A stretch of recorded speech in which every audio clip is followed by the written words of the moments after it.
سرکار دو عالم صلی اللہ تعالیٰ علیہ وسلم کا فرمان عالی شان ہے جس کا مضمون ہے جو کوئی شخص جمعہ کے دن 200 بار درود پاک پڑھے اس کے 200 برس کے گناہ معاف کر دیے جاتے ہیں۔ ایک بار محبت کے ساتھ درود پاک پڑھ لیں، صلو علی الحبیب صلی اللہ تعالی علی محمد صلی اللہ علیہ وسلم۔ آج سے انشاءاللہ ایک سیریز جو ہے ہمارے بیانات کی ہو کہ ہم ایک ٹاپک کے تحت بیان سنتے چلے جائیں اور ہم سب انشاءاللہ کچھ سیکھیں۔ ہم انشاءاللہ قرآن سے ہی کچھ سیکھنے کی کوشش کریں گے اور انشاءاللہ اس کی برکتیں حاصل کریں گے۔ قرآن کریم فرقان حمید کی تو کیا شان ہے۔ انشاءاللہ آج کچھ قرآن پاک کی جو تاثیر ہے، انشاءاللہ اس پروگرام میں ہم قرآن پاک کی ان آیتوں کے بارے میں بھی جانیں گے جس میں رب عز و جل نے ایمان والوں سے ڈائریکٹلی بات کی ہے۔ آپ کو پتہ ہے قرآن میں more than 6600 آیات ہیں، مگر 89 آیتیں وہ ہیں اپروکسیمیٹلی جس میں اللہ کریم نے ہم سب سے براہ راست بات کی ہے۔ یا ایھا الذین آمنو کہہ کر، اے ایمان والو کہہ کر اللہ نے مجھ سے اور آپ سے کیا بات کی ہے، کم از کم وہ تو ہم جان لیں۔ تو انشاءاللہ قرآن کی باتیں ہمارا جو ٹاپک ہوگا اس میں ہم یہ آیتیں بھی کور کریں گے۔ تقریباً قرآن پاک میں 100 کے قریب واقعات ہیں، اسٹوریز آف قرآن ہیں، ہم انشاءاللہ وہ بھی گریجولی کور کریں گے۔ ویسے میں مشورہ دوں گا، یہ بیان تو ظاہر ہے کہ اللہ نے چاہا مہینوں چلتے رہیں گے اور اس میں جا کے چیزیں جا کے کور ہوں گی، لیکن اگر آپ واقعی قرآن کے ایسنس کو لینا چاہتے ہیں تو ان دو چیزوں کو پڑھ لیں۔ 89 قرآن کی آیتیں جس میں اللہ نے ڈائریکٹلی مجھ سے اور آپ سے بات کی ہے، اور قرآن کے 100 واقعات۔ اچھا، ان دونوں کو الحمدللہ علماء کرام نے ہمارے لیے آسان کر کے قرآن سے ایکسٹریکٹ کر کے الگ کتابیں دے دی ہیں۔ ایک کتاب کا نام ہے اے ایمان والو، یہ کتاب بھی آپ dawatIslami.net سے فری ڈاؤن لوڈ کر سکتے ہیں، اور ایک کتاب کا نام ہے عجائب القرآن غرائب القرآن، یہ قرآن کے واقعات ہیں۔ یہ دونوں کتابیں بہت بڑی نہیں ہیں، اگر آپ روز آدھا گھنٹہ دے دیں تو ایک آیت پڑھ لیں، ایک واقعہ پڑھ لیں، آپ انجوائے بھی کر رہے ہوں گے، قرآن انڈرسٹینڈ بھی کر رہے ہوں گے، قرآن کا میسج ڈائریکٹلی لے رہے ہوں گے۔ ہم نے آپ کی آسانی کے لیے الحمدللہ یہ دونوں پروگرام، یہ دونوں چیزیں یوٹیوب پر بھی بیان کر کے ہم نے ڈال دی ہیں۔ اگر اس کو وہاں سرچ کرنا ہے تو ایک پروگرام مدنی چینل پر ہوا تھا جس کا نام ہے ایک قصہ ہے قرآن سے، جس میں قرآن کے واقعات ہیں۔ اگر آپ سرچ کریں گے تو آپ کو قرآن کے سارے واقعات مل جائیں گے۔ 15 منٹ کا ایک واقعہ ہوگا، اس کا میسج آپ سن سکتے ہیں، بچوں کو بٹھا کے سنا سکتے ہیں۔ اور سیکنڈ ہمارا پروگرام تھا جس کا نام تھا اللہ کا پیغام مومنوں کے نام، جس میں یہ اے ایمان والو آیتیں وہ بھی آپ سرچ کر سکتے ہیں۔ تو بہرحال اللہ کرے کہ ہم قرآن پڑھنے والے، قرآن سمجھنے والے بنیں۔ آج قرآن کتنی تاثیر رکھتا ہے، آج جو ٹاپک ہے قرآن کتنا امپیکٹ ڈالتا ہے، قرآن کیا کمال کی کتاب ہے، اس بارے میں انشاءاللہ چند باتیں میں عرض کرتا ہوں۔ حضرت جبیر بن مطعم رضی اللہ تعالیٰ عنہ صحابی رسول ہیں۔ آپ نے فتح مکہ سے پہلے اسلام قبول کیا، مدینہ منورہ میں رہتے تھے، وہیں آپ نے وفات پائی۔ آپ رضی اللہ تعالیٰ عنہ اپنے اسلام قبول کرنے کا واقعہ بیان کرتے ہیں کہ کیسے اسلام قبول ہوا ان کا۔ کہتے ہیں غزوہ بدر میں جو غیر مسلم قید ہو گئے تھے، میں اہل مکہ کی طرف سے ان قیدیوں کے لیے نیگوشیشن کرنے کے لیے مدینہ منورہ آیا تھا۔ جب یہاں پہنچا تو مغرب کا وقت تھا، جناب رسول اللہ صلی اللہ علیہ وسلم مغرب کی نماز پڑھا رہے تھے۔ آپ علیہ الصلوۃ والسلام کی آواز مبارک مسجد کے باہر سے سنائی دے رہی تھی۔ نبی پاک سورہ والطور کی تلاوت فرما رہے تھے، میں بھی قرآن پاک کی تلاوت سننے لگا۔ مسلمان نہیں تھے مگر نبی پاک کی زبان سے قرآن کی تلاوت، کہتے ہیں بڑا انسپائرڈ ہوا اور میں بھی تلاوت قرآن سننے لگا۔ زبان محبوب خدا کی تھی اور کلام رب رحمان کا تھا۔ بس پھر کیا تھا، وہ قرآن کی آیتیں دل میں تاثیر کا تیر بن کر اترتی چلی گئیں، اور جب نبی پاک اس آیت پر پہنچے، ان عذاب ربک لواقع ما لہ من دافع، بے شک تیرے رب کا عذاب ضرور واقع ہونے والا ہے، اسے کوئی ٹالنے والا نہیں۔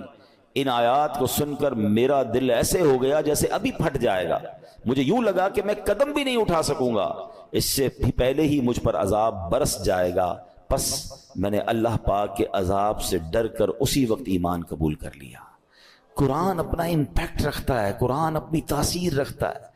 بات یہ ہے کہ صحیح پڑھنے والا ہو، انڈرسٹینڈ کرنے والا ہو، دل کی دنیا بدل دیتا ہے، اور ایسے بے شمار واقعات ہیں۔ یاد رہے قرآن میں عجیب تاثیر ہے، یہ پیارا کلام دلوں کو نرم کرتا ہے، بھٹکے ہوئوں کو راہ ہدایت دیتا ہے، اس میں اگلے پچھلوں کی خبریں ہیں، یہ اللہ پاک کی مضبوط رسی ہے، یہ حکمت والا کلام ہے۔ حدیث پاک میں ہے قرآن کی برکت سے خواہشات مٹتی ہیں، قرآن کے عجائبات ختم نہیں ہوتے۔ قرآن کریم کے مطابق کوئی بات کرے وہ سچا ہے، جس نے قرآن پر عمل کیا وہ ثواب پائے گا، جو قرآن کریم کے مطابق فیصلہ کرے وہ انصاف کرنے والا ہوگا، اور جو قرآن کریم کی طرف بلائے ضرور وہ سیدھی راہ کی طرف بلانے والا ہوگا۔ ایک حدیث پاک میں فرمایا جس طرح اللہ پاک اپنی تمام مخلوق سے افضل ہے، ایسے ہی اللہ پاک کا کلام بھی باقی تمام کلاموں سے افضل و اعلیٰ ہے۔ یعنی اللہ پاک کا جو مرتبہ مخلوق میں ہے سب سے افضل و اعلیٰ ہے نا، تو کلام الہی کا جو مرتبہ ہے وہ دنیا کے تمام کلام، تمام کتابوں میں افضل و اعلیٰ وہ کلام ہے۔ سبحان اللہ، وہ رب کا کلام ہے۔ یاد رہے میرے پیارے اسلامی بھائیوں کہ قرآن مجید فرقان حمید کس طرح چھوٹی سی چند آیتوں کے ذریعے کیا کچھ ہمیں عطا فرماتا ہے۔ حضرت زید بن اسلم رضی اللہ تعالیٰ عنہ سے روایت ہے، ایک مرتبہ ایک شخص بارگاہ رسالت میں حاضر ہوا، پیارے آقا سید الانبیاء صلی اللہ تعالیٰ علیہ وسلم نے ایک صحابی رضی اللہ تعالیٰ عنہ کو فرمایا اس نئے آنے والے شخص کو قرآن کریم سکھاؤ۔ اس صحابی نے اس شخص کو سورہ زلزال سکھانا شروع کی۔ جب انہوں نے سورہ زلزال کی 7ویں آیت سکھائی تو وہ شخص کہتا ہے بس اب مجھے کافی ہے، 7 آیتیں سیکھ لی ہیں، بہت ہے۔ ان صحابی نے بارگاہ رسالت میں عرض کیا کہ حضور انہوں نے صرف 7 ہی آیتیں سیکھی ہیں اور کہتے ہیں مجھے کافی ہے۔ نبی پاک علیہ الصلوۃ والسلام نے فرمایا اسے چھوڑ دو، اسے فقاہت یعنی دین کی سمجھ مل گئی ہے۔ یعنی 7 آیتیں سیکھ کر، کیونکہ آیتیں تو قرآن کی ہر آیت میں خزانہ ہے نا، جس نے دل سے سیکھ لیا، سمجھ لیا، میسج آف قرآن لے لیا، وہ 7 آیتیں اس کے لیے زندگی بھر کے لیے کافی ہو جاتی ہیں۔ تو قرآن ایسا خزانہ ہے، سبحان اللہ، میرے رب کا کلام ہے قرآن، واہ کیا بات پیارے قرآن کی، مصطفیٰ پر ہوا ہے یہ نازل، اس میں ہر شے کا ہے بیان شامل، سب سے افضل کتاب ہے قرآن، واہ کیا بات پیارے قرآن کی۔ اے میرے پیارے اسلامی بھائیوں، ایک بڑا ہی کمال کا واقعہ جو میں بات کر رہا ہوں نا کہ قرآن دلوں کی دنیا کیسے بدلتا ہے۔ اللہ کرے میں اور آپ قرآن سے دوستی کر لینا تو توبہ کرنے کے لیے، سدھرنے کے لیے، اللہ کی طرف رجوع لانے کے لیے قرآن کیا کمال کا کردار ادا کرتا ہے۔ حضرت ابو ہاشم رحمۃ اللہ تعالی علیہ فرماتے ہیں ایک مرتبہ میں بصرہ جانے کے لیے ایک کشتی میں سوار ہوا، اس کشتی میں ایک مرد بھی تھا، اس کی کنیز بھی تھی۔ ان کا پلان کچھ اور تھا، برے کام کرنے کا پلان تھا۔ وہ کہتے جب کشتی آگے بڑھی تو اس مرد نے اپنی کنیز سے کہا ذرا شراب نکالو، شراب لائی گئی، وہ مرد کشتی میں بیٹھ کے شراب پینے لگا، اپنی کنیز کو کہا کچھ گانا سناؤ، وہ کنیز جو ہے وہ گانا گانے لگی۔ اب تھوڑی دیر بعد انہوں نے مجھے دیکھا، ابو ہاشم رحمۃ اللہ تعالیٰ کہتے کہ آپ یہ گانا گا رہی ہے، آپ کے پاس اس سے اچھی کوئی چیز ہے؟ وہ اللہ والے تھے، انہوں نے ان کے سامنے قرآن پڑھنا شروع کیا۔ اب قرآن میں جو ردھم ہے، قرآن میں جو خوبصورتی ہے، قرآن جو دلوں کو امپیکٹ ڈالتا ہے، کیا خوبصورت آیتوں کو انہوں نے انتخاب کیا۔ انہوں نے قرآن پاک کی سبحان اللہ کون سی سورہ پڑھی؟ سورہ تکویر۔ یہ ہلا دیتی ہے سورت، اگر سمجھ کے پڑھے نا بندہ کہ جس میں کس طرح قیامت کا رب نے بیان کیا۔ 30ویں پارے میں یہ سورت ہے، آپ نے تلاوت شروع کر دی، اذا الشمس کورت وَإِذَا النُّجُومُ انْكَدَرَتْ وَإِذَا الْجِبَالُ سُيِّرَتْ۔ ترجمہ کیا ہے اس کا؟ جب سورج کو لپیٹ دیا جائے گا اور جب تارے جھر پڑیں گے اور جب پہاڑ چلائے جائیں گے۔ ان آیات کو سن کر وہ شخص رونے لگا، جو شراب پی رہا تھا وہ فوراً کپ کپی تاری ہو گئی، رونے لگا۔ حضرت نے جب یہ آیت تلاوت کی وَإِذَا الصُّحُفُ نُشِرَتْ، اور جب نامہ اعمال کھولے جائیں گے تو وہ کہنے لگا اے کنیز میں تجھے اللہ پاک کی رضا کے لیے آزاد کرتا ہوں، اس شراب کو بہا دو۔ پھر اس نے مجھے قریب بلایا اور کہنے لگا میرے بھائی تم کیا کہتے ہو، کیا اللہ پاک میری توبہ قبول فرمائے گا؟ اللہ اکبر، اللہ والے تھے، کیا جواب بھی قرآن سے ہی دیا اور قرآن کی وہ آیت تلاوت کی، ان اللہ یحب التوابین ویحب المتطہرین۔ سبحان اللہ، ترجمہ کنز العرفان، بے شک اللہ بہت توبہ کرنے والوں سے محبت فرماتا فرماتا ہے اور خوب صاف ستھرے رہنے والوں کو پسند فرماتا ہے.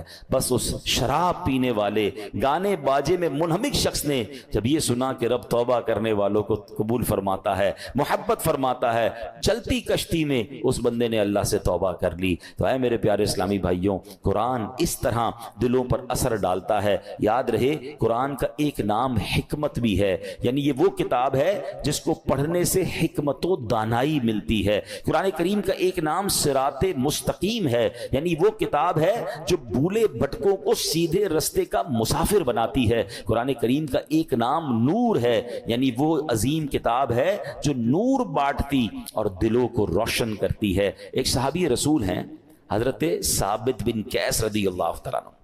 ان کا گھر جو ہے وہ رات بھر چمکتا رہتا تھا, روشن رہتا تھا.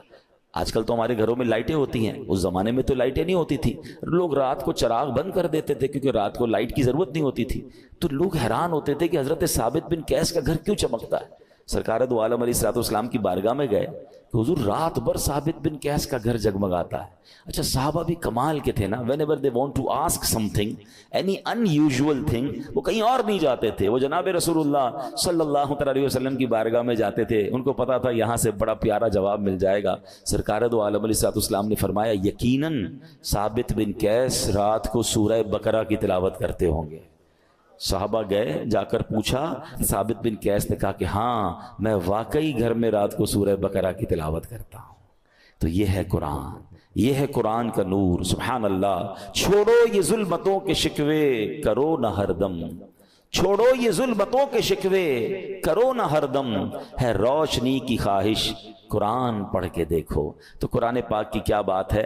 اب قرآن پاک جہاں طبیعتوں پر اثر ڈالتا ہے, انسان کی کیفیتوں پر اثر ڈالتا ہے, وہ قرآن کریم امراض کو بھی دور کرتا ہے. جی ہاں, قرآن کریم باطنی امراض کو بھی دلوں کے صاف کرتا ہے, جسمانی امراض کو بھی کیسے دور کرتا ہے. اب ذرا سنیے گا, قرآن میں اللہ فرماتا ہے یا ایھا الناس قد جاءتکم موعظۃ من ربکم وشفاء لما فی الصدور. ترجمہ کنز العرفان, اے لوگو تمہارے پاس تمہارے رب کی طرف سے نصیحت اور دلوں کی شفا آ گئی. مشہور مفسر قرآن حکیم الامت حضرت مفتی احمد یار خان نعیمی رحمۃ اللہ تعالی علیہ اس آیت کے تحت فرماتے ہیں قرآن کریم رب کی طرف سے بندوں کی روحانی پرورش کا ذریعہ ہے. دل کی بیماریاں جو ان پٹ ہوتا ہے نا, دل کی جو باطنی بیماریاں ہیں, فرمایا جہالت, شک, شرک, نفاق, برے عقیدے, برے اخلاق, حسد, کینہ, ہوس, دنیا کی حرص, عداوت, یہ تمام گناہ جو ہیں ان قرآن کریم ان سب کی اصلاح کرنے والا ہے. اللہ کرے کہ ہم قرآن کو پڑھیں اور دل سے پڑھیں, انڈرسٹینڈ کرنے کی کوشش کریں کیسے امپیکٹ ڈالتا ہے. ایک اور واقعہ سنیں. اللہ ان توبہ کرنے والوں کے صدقے ہمیں بھی سچی توبہ عطا فرمائے. علامہ ابن جوزی رحمۃ اللہ تعالی لکھتے ہیں ایک عبادت گزار بزرگ تھے, 40 سال تک بر اعظم افریقہ کا بڑا مشہور ملک سوڈان, وہاں ایک غار میں رہ کر اللہ کی عبادت کرتے تھے. کہتے ہیں میں اس غار میں تھا تو ایک شخص اس غار میں آ گیا اور اس کے پاس کھانا بھی تھا, شراب بھی تھی. وہ آ کر بیٹھ گیا, اس نے مجھے دیکھا نہیں, میں اسے نظر نہیں آ رہا تھا. تو اس نے شراب پینا جب جیسے ہی شروع کی, برتن اٹھایا تو میں نے اونچی آواز میں قرآن پاک کی یہ آیت تلاوت کی. یہ آیت جو ہے نا کئی لوگوں کی توبہ کا سبب بنی ہے. بڑے بڑے بزرگ جو ہیں, جو بدلے ہیں, جو ان کی لائف کا ٹرننگ پوائنٹ تھا نا, وہ یہ ایک قرآن پاک کی آیت ہے. کبھی موقع ملا تو میں انشاءاللہ اس آیت کو مزید اس کے واقعات بیان کروں گا. حضرت کہتے ہیں کہ میں نے اس شرابی کے سامنے غار میں بیٹھ کر قرآن کی آیت پڑھی. ذرا اس آیت کا ترجمہ بھی سنیے گا. آیت کیا ہے؟ پارہ 27 ہے, سورہ حدید, آیت نمبر 16. اللہ فرماتا ہے الم یأن للذین آمنوا ان تخشع قلوبہم لذکر اللہ. کیا ایمان والوں کے لیے ابھی وہ وقت نہیں آیا کہ ان کے دل اللہ کی یاد اور اس کے حق کے لیے جھک جائیں؟ کیا اب بھی وہ وقت نہیں آیا؟ قرآن نے گویا ہلایا ہے, جھنجھوڑا ہے. اب اس زمانے کے لوگ تو عربی سمجھتے تھے, تو وہ کہتے ہیں جیسے ہی میں نے وہ آیت پڑھی تو نوجوان رک گیا شراب پینے سے, دائیں بائیں دیکھا, اس کو کوئی نظر نہیں آیا. جیسے ہی دوبارہ اس نے برتن شراب کا اٹھایا, میں نے پھر یہ آیت پڑھی الم یأن للذین آمنوا ان تخشع قلوبہم لذکر اللہ. کیا ایمان والوں کے لیے ابھی وہ وقت نہیں آیا کہ ان کے دل اللہ کی یاد اور اس کے حق کے لیے جھک جائیں؟ اب کی بار تو جب قرآن کریم اس نے سنا تو اس کے دل میں یہ باتیں تاثیر کا تیر بن کر اتر گئی. ہاتھ سے شراب گر گئی اور کہنے لگا بلا واللہ قد آن, کیوں نہیں, خدا کی قسم وہ وقت آ گیا ہے. میرا دل اللہ کی طرف جھک گیا ہے. بس یہ کہتا جا رہا تھا, وہ غار سے نکل گیا. وہ بزرگ کہتے ہیں میں پیچھے پیچھے چلنے لگا کہ دیکھوں اب اس کی توبہ کیا رنگ لاتی ہے. اس کی زبان پر ایک ہی جملہ ہے, بلا واللہ قد آن, کیوں نہیں, خدا کی قسم توبہ کا وقت آ گیا ہے. بزرگ کہتے ہیں اسی کیفیت میں جا رہا تھا, آگے بہت بڑا دریا آ گیا, مگر وہ اپنی کیفیت میں تھا, بغیر سوچے سمجھے دریا پر پیر رکھا, مگر میں دیکھ کر حیران ہو گیا کہ وہ دریا کے اوپر سے چلتا ہوا نکل گیا. جو تھوڑی دیر پہلے شراب پی رہا ہے, سچی توبہ کرتا ہے, اللہ اس کو کون سا مرتبہ عطا فرما دیتا ہے.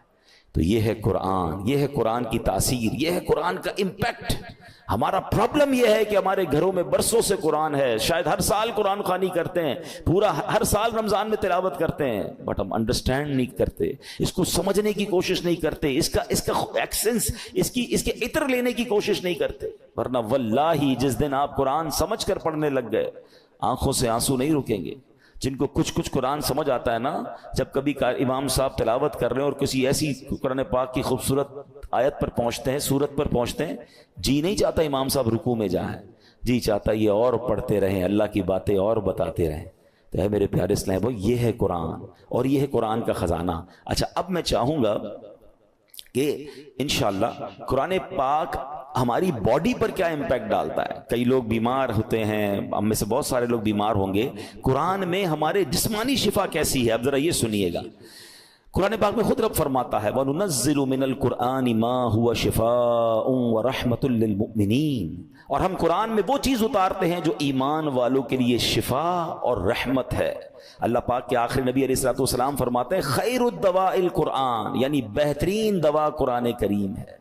قرآن کی مختلف آیتیں ہیں, مختلف صورتیں ہیں, جس کو پڑھ کر دم کیا جائے اپنے آپ پر یا مریض پر تو اسے کیسے شفا ملتی ہے. اور یہ صحابہ کرام کا طریقہ, خود نبی پاک علیہ الصلوۃ والسلام کا معمول کیا تھا. سنیے, پیارے آقا علیہ الصلوۃ والسلام کا یہ معمول کہ صحابہ کرام اور بڑے بڑے اولیاء کرام تقریباً 1450 صدیوں سے امت کے مجربات یعنی تجربہ شدہ کاموں میں ہے کہ قرآنی آیات پڑھ کر دم کیا جائے تو اللہ پاک شفا عطا فرماتا ہے. مسلمانوں کی امی جان بی بی عائشہ صدیقہ رضی اللہ تعالیٰ عنہ فرماتی ہیں کہ نبی پاک علیہ الصلوۃ والسلام کے اہل خانہ میں سے جب کوئی بیمار ہوتا تو آپ علیہ الصلوۃ والسلام معوذات یعنی سورہ فلق اور سورہ ناس پڑھ کر اس پر دم کیا کرتے تھے. تو میں آپ سب کو مشورہ دیتا ہوں, روز صبح اپنے گھر سے جب نکلیں یا فجر کی نماز پڑھیں, اول آخر درود پاک, سورہ فلق اور سورہ ناس پڑھ کر اپنے ہاتھ پر دم کریں اور پورے جسم پر پھیر لیں. اپنے بچوں پر اسکول جانے سے پہلے دم کریں, مدرسے میں جانے سے پہلے دم کریں. یہ گویا ان کا ایک حصار ہے. رات کو سوتے وقت یہ عمل کر لیں, یہ خود نبی پاک علیہ الصلوۃ والسلام کا عمل ہے. یہ انشاءاللہ بلاؤں سے, مصیبتوں سے آپ کی حفاظت بھی کرے گا اور یہ بیماریوں کو بھی دور کرے گا. ایک مرتبہ ایک صحابی نے بچھو کاٹنے پر سورہ فاتحہ پڑھ کر دم کیا, اللہ پاک نے اس مریض کو شفا عطا فرما دی. ایک صحابی کے قبیلے میں ایک پاگل شخص تھا جس کو لوگ زنجیروں سے باندھ کر رکھتے تھے. صحابی رسول نے 3 دن صبح و شام 3 مرتبہ سورہ فاتحہ پڑھ کر دم کیا, اللہ پاک نے اسے پاگل پن سے شفا عطا فرمائی. اللہ کے کلام میں کمال ہے. ہم کاش اللہ کے کلام سے محبت کریں اور اس کی برکتیں لوٹیں. ایک بار حضرت عمر فاروق رضی اللہ تعالیٰ عنہ کو کیسر روم کے بادشاہ نے خط لکھا, میرے سر میں درد ہے اور دائمی درد ہے, ٹھیک ہی نہیں ہوتا ہے. تو حضرت عمر رضی اللہ تعالیٰ نے اس کو ایک ٹوپی بھیج دی. اچھا, کمال یہ تھا جب وہ ٹوپی پہنتا درد ختم ہو جاتا, جیسی ٹوپی اتارتا درد پھر شروع ہو جاتا. اس بادشاہ نے کہا ہے کیا اس ٹوپی میں؟ جب اس ٹوپی کو کھولا گیا تو اس ٹوپی میں ایک کاغذ ملا جس پر بسم اللہ الرحمن الرحیم لکھا ہوا تھا. حضرت عمر نے لکھ کے بھیجا تھا. تو اس سے یہ بھی پتا چلا کہ تعویذات جو ہے اس میں کوئی حرج نہیں ہے کہ ان تعویذات میں اللہ کا نام ہو, اس میں قرآنی آیات ہوں. بعض اوقات معاذ اللہ جادو اور اس طرح کی چیزیں, اس سے تو کوئی تعلق نہیں ہے, مگر قرآنی آیات اللہ کے نام پاکیزہ ناموں سے الحمدللہ بہت برکتیں ملتی ہیں, اور یہ صحابہ کرام اور ہمارے بزرگوں کے طریقے سے ثابت ہے. اب آخر میں چاہوں گا, میں ایک ایسی بات کرنے جا رہا ہوں جو انشاءاللہ آپ کو کام آئے گی کہ قرآن کریم کی کن کن صورتوں سے کن کن چیزوں سے فائدہ ہوتا ہے, آپ کے کون سے پرابلم سالو ہو سکتے ہیں, آپ کی کون سی بیماریاں حل ہو سکتی ہیں. گھر میں بہت سارے مسائل ہوتے ہیں, ہم بعضوں کا ٹینشن میں ہوتے ہیں کہ یار اس کا کوئی وظیفہ مل جائے, کوئی دم مل جائے. تو ڈائریکٹلی قرآن کریم جو ہے کن کن چیزوں پر انشاءاللہ امپیکٹ ڈالے گا اور آپ کو فائدہ ہوگا, آپ چاہیں تو اسے ریکارڈ کر لیں. اب سنتے ہیں علماء کرام نے احادیث کی روشنی میں اور اپنے تجربے سے قرآنی صورتوں کی الگ الگ تاثیریں بیان کی ہیں. اب سنتے جائیے. سورہ فاتحہ 100 مرتبہ پڑھ کر جو دعا مانگی جائے وہ دعا قبول ہو جاتی ہے. سورہ بقرہ کی تلاوت سے شیطان گھر سے بھاگ جاتا ہے. آیت الکرسی پڑھنے سے محتاجی دور ہوتی ہے. سورۃ الکہف کو ہمیشہ پڑھنے والا دجال کے فتنوں سے محفوظ رہے گا. والدین کی قبر پر ہر جمعہ سورہ یاسین کی تلاوت کرنے سے اس کے حروف کی تعداد کے برابر یعنی پڑھنے والے کے گناہ بخش دیے جاتے ہیں. سورہ دخان پڑھنے سے مشکل دور ہوتی ہے. جو مرنے کے قریب ہو اس پر سورہ جاسیہ کا دم کرنے سے انشاءاللہ ایمان پر موت نصیب ہوگی. سورہ حجرات کا پڑھنا اور دم کر کے پینا گھر میں خیر و برکت کے لیے مفید ہے. سورہ قاف، کئی لوگ ہوتے ہیں جن کی فصلیں ہوتی ہیں، باغ ہوتے ہیں، تو اس کے بارے فرمایا کہ سورہ کاف پڑھنے سے باغ میں پھلوں کی کثرت ہوتی ہے. سورہ رحمان 11 بار پڑھنے سے تمام مقاصد پورے ہوتے ہیں. سورہ واقعہ جو شخص روزانہ پڑھے گا اسے کبھی فاقہ نہ ہوگا. سورۃ الملک کو ہر رات پڑھنے والا عذاب قبر سے محفوظ رہے گا. سورۃ المزمل کو 11 بار پڑھنے سے ہر مشکل آسان ہو جاتی ہے. جو بچے حفظ کر رہے ہوتے ہیں ان کے لیے سنیے، سورۃ المدثر کو پڑھ کر حفظ قرآن کی دعا مانگنے سے قرآن کریم کا یاد کرنا آسان ہو جاتا ہے. مریض کے پاس سورہ مجادلہ پڑھنے سے درد میں آرام ملے گا. سورہ لیل، مرگی کے دورے پڑھتے ہیں کچھ لوگوں کو، تو سورہ لیل پڑھ کر مرگی کے مریض کے کان میں دم کرنے سے فائدہ ہوتا ہے. سورہ رحمان لکھ کر پینا تلی یعنی سپلین کے مرض میں مفید ہے. سورہ النازعات پڑھنے کی برکت سے جان نکلنے کی تکلیف نہیں ہوتی ہے. سورۃ ضحیٰ پڑھنے سے بھاگا ہوا آدمی واپس آ جائے گا. سورہ علم نشرح جس مال پر پڑھ کر دم کر دیا جائے اس میں خوب برکت ہوتی ہے. سورہ 3 مرتبہ پڑھنے سے اخلاق و کردار بہترین ہوتے ہیں. سورۃ العلق میں جوڑوں کے درد کا علاج ہے. بزرگ بیٹھے ہوں گے جوڑوں میں درد ہوتا ہے تو سورہ علق پڑھیں تو انشاءاللہ جوڑوں کے درد کا علاج ہے. جو کوئی صبح و شام سورہ قدر انا انزلناہ فی لیلۃ القدر پڑھے اللہ کریم اس کی عزت بڑھا دے گا. برس اور یرقان یہ بھی بڑے مرض ہیں. فرمایا سورہ بینہ برس اور یرقان کا اس میں علاج ہے. جس آدمی یا جانور کو نظر لگی ہو اس پر سورہ عادیات کا دم کر دیں، یہ بڑا مفید ہے. سورہ قارعہ پڑھنے سے بلاؤں سے حفاظت رہتی ہے.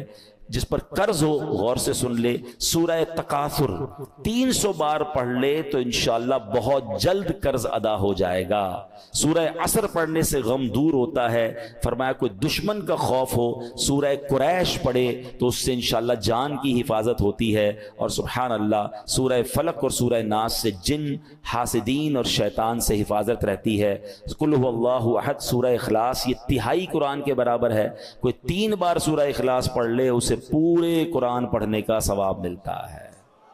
تو یہ ہے میرے رب کا کلام. قرآن سے محبت کیجئے، قرآن سے علاج کیجئے، قرآن سے دوستی کیجئے، قرآن سے دلوں کی کیفیت کو بدلیے. قرآن کی تلاوت کے ساتھ ساتھ ترجمہ قرآن اور تفسیر قرآن، بہت خوبصورت تفسیر قرآن آپ کو ریکمنڈ کر دیتا ہوں. اس تفسیر قرآن کا نام ہے صراط الجنان. یہ بہت آسان اردو میں موجود ہے. اس کو بھی چاہیں تو dawatIslami.net سے ڈاؤن لوڈ کر لیں یا مکتبۃ المدینہ سے پرچیز کر لیں. انشاءاللہ اس کی برکتیں ملیں گی. اللہ پاک ہمیں نیکیاں کمانے کا جذبہ نصیب فرمائے. صلو علی الحبیب.